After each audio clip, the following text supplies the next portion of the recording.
Hello everybody and welcome back to another episode of Tehillim Treasures, where we will plumb the beautiful depths and treasures of Tehillim from the very beginning of Tehillim to the end of David HaMelech's masterpiece. This episode is brought to you by Chazaq. Chazaq is an organization that helps public school children become Shomrei Torah Mitzvahs, exposes them to the beauty of Torah and Mitzvahs. Imagine for a moment you're standing in a store or you're walking down the street. You know the neighbor. You've known them for many years. You see their children riding their bike in the driveway. And you know they're Jewish. But now there's someone who can help them take the next step. And that is Chazaq, with countless programs after school and other wonderful programs to help expose them to the beauty of Yiddishkeit. If you know someone or know someone that knows someone that can help these children, then please email at psty@chazaq.org. This episode is also brought to you by Chickens for Shabbos. Chickens for Shabbos is exactly what it says it is, plus more. There are many people. There are Melamdim's children. There are Agunis. There are Grushis. There are families that do not have simple essentials for Shabbos and for life. Whatever they need, Chickens for Shabbos is there to provide. Please do your utmost to help in any way you can. Today we continue with chapter 141 and 142, Kuf Mem Aleph and Kuf Mem Beis, in this wonderful journey that we've made through Sefer Tehillim, Tehillim Treasures. The 141st chapter begins with the words, Mizmar le David. It's a song to David. Hashem kirasicha. Hashem, I have called you. And then we say, Chushali, hasten to me.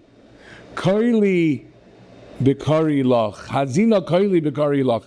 Listen to my voice when I call out to you, Hashem. There's a story in the Gemara in Tainis that helps us understand this pasuk. Shmuel HaKatan was actually the giant of his generation. It says Shmuel the Katan, Shmuel the small one, but he wasn't small at all. I mean, I don't know what his physical stature was, but he was a giant of an individual. And when there was a drought affecting the entire region, he decided that everybody needs to fast. We'll storm the gates of Shamayim, and they'll be fasting, and that will bring a Yeshua. The next day, rain began to fall, and it fell prior to the onset of the fast. The people thought that they must have done something positive to halt the drought, but Shmuel wasn't so convinced. And he corrected them and he told them mashal. He said it's similar to a servant. Sometimes you have a servant, and the servant goes over to his master, and he asked him if he'd be able to have a reward. I've been working hard. I've done all the chores that you've given me. I've done it diligently. I've done it honestly. I've been true to you. Please give me a reward.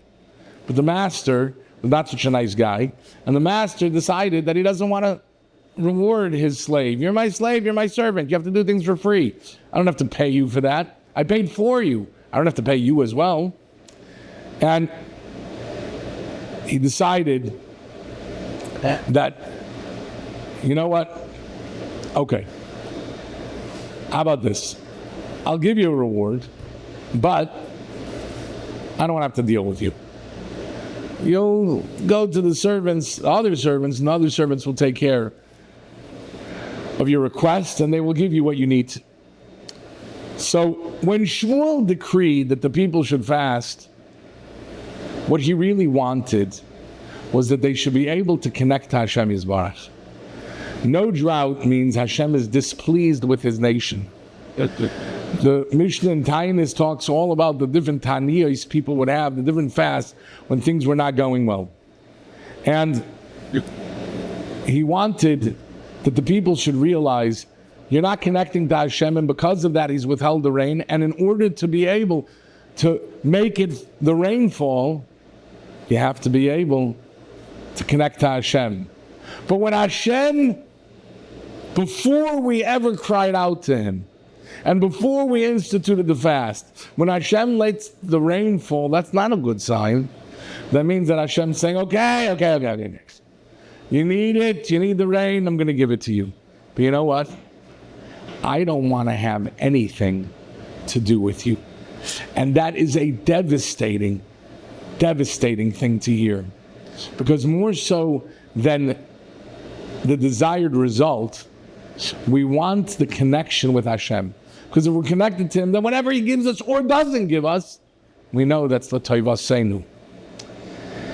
Well, so when Shmuel decreed that the people should fast, not only did it rain before the fast, it didn't rain until after sunset. So the people had fasted again in order to be able to make sure that this time they connect.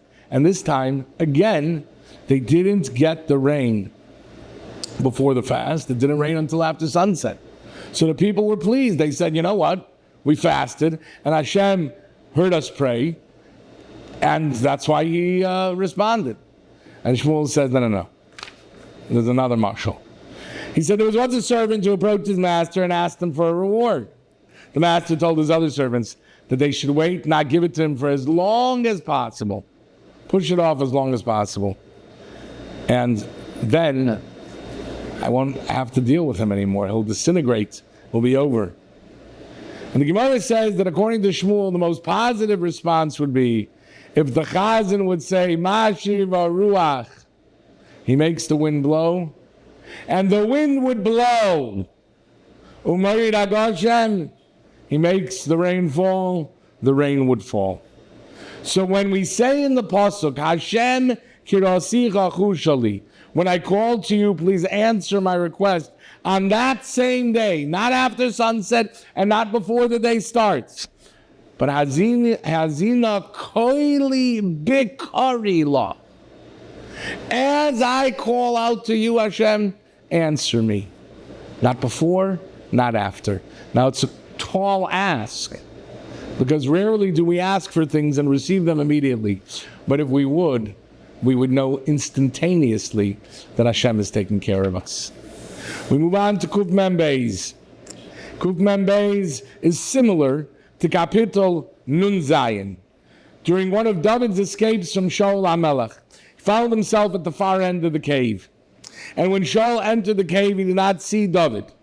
At that point, he also wrote this Kapitel, Kuf Mem Beis. And this Kapitel, unfortunately, over the last many months, has become one of the most commonly recited kapitluch in all of Tehillim. Maskil David, b'yosod amara sifila. Cry out to David. David cries out. He's in the cave. Koili el Hashem ezok, koili el Hashem eschanon. With my voice I cry out to Hashem, and with my voice I plead to Hashem. Once again, for a better understanding, we turn to Reb Shimshon Pincus. Reb Shimshon Pincus writes in his magnificent Sefer, Sha'arim B'Tfilah, he says, the Medrash Rabbah says, there are 10 expressions of Tfilah. If you have not read the Sefer, this is an absolute must. I would tell you, raise your hand if you read the Sefer, but I can't see you.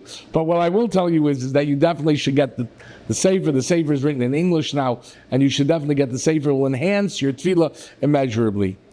And he says, there are 13 expressions of Tfilah. 10 expressions of Tfilah, and the Yalkut Shemaini says there's 13 expressions of Tfilah. And Reb Pincus says, the Pasuk says, Vaye'anchu b'nei Yisrael, the Jewish people groaned, mina avoda, because of the work, vayiz'aku, and they cried out.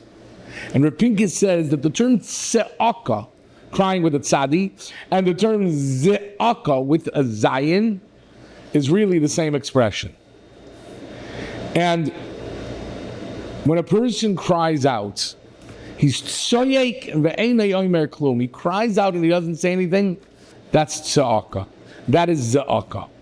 And Rabbi Yehuda says it's because of this tza'aka that it's the greatest of all expressions of prayer. Why?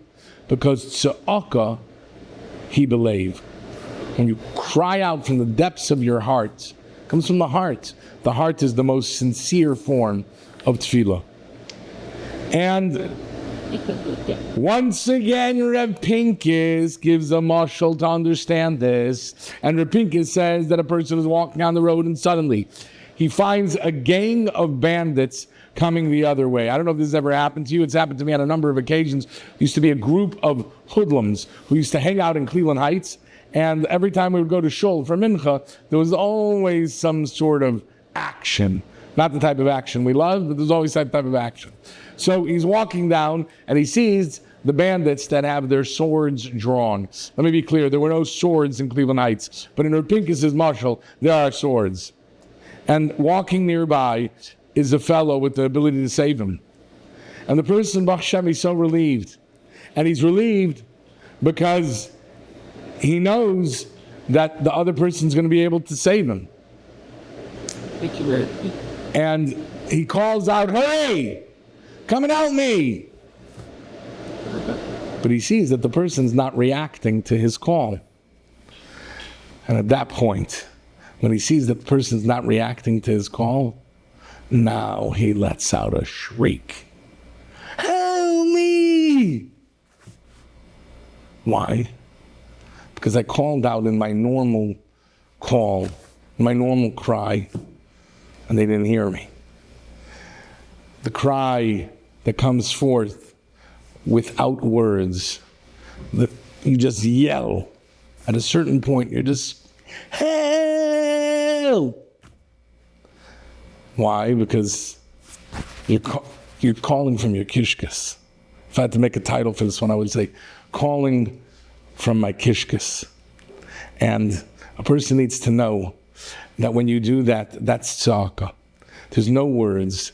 It's an unarticulated cry from the depths of his neshama. And that is what David does. And when we think about the war over the last 6 months, 7 months, I mean, go back to the first night or day when we heard the news. We couldn't even articulate our words. Cried so hard. Passage of time we tend to forget, but every once in a while stop. And I would even tell you, go into your backyard and maybe just cry out to Hashem. Doesn't need words, just needs to be a cry from the depths of our neshama. Until next time, sei gesund.